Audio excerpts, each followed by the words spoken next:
Lai Thai ni November som ni le kwa tu nia ding lai siang tho Japalian som le tum anew khat pan som le ni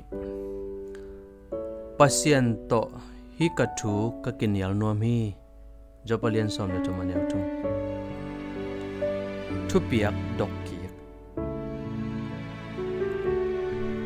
nui za khwai khat le da huai thupiang khadomi mi khadin pasianin ke hong tuam bol lua chi in thuken zuma khiai thuken ten himi pa ke saphu na pen thuken zum pan hilowin lungsim lam siawan te kyang pan he zo ding chi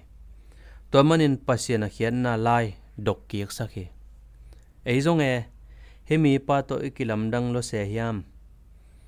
pasiano tu a za phajobe khol phot dio ichi no pun tambe pi om hilo hiam zopin zong na chi hi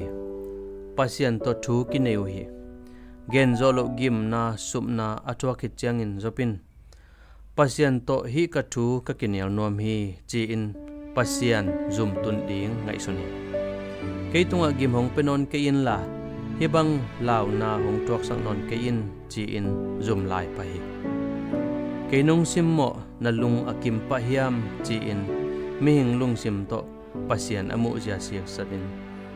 athubol na kimuthei hatbebe pasian pen adik lowin mo hi hang job tang thu pen ol no taka tel pak ding nam hilowin haksa hi atop na pasianin job thupa peki ka a hi zong in tua pen mi khem pe wading pasian ngem na hiden lowi athu pi zo ilungai ding thu panin kei bang ma athei lo kim lai banghangin kapil na hongdem ngam na hiam na hong chi hi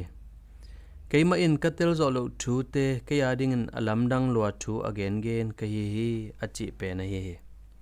pasianin ahangitel zo lo alam dang lamet na hong pe nuam a hi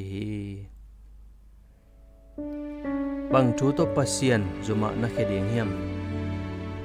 bahangin thuak sa dot ding pasianin lem sa a hi hiam pasiano ka thuak thu te hangin khat ve ka he suak hi kalung kim lo na nang kyang kong tut ding hongu in amen.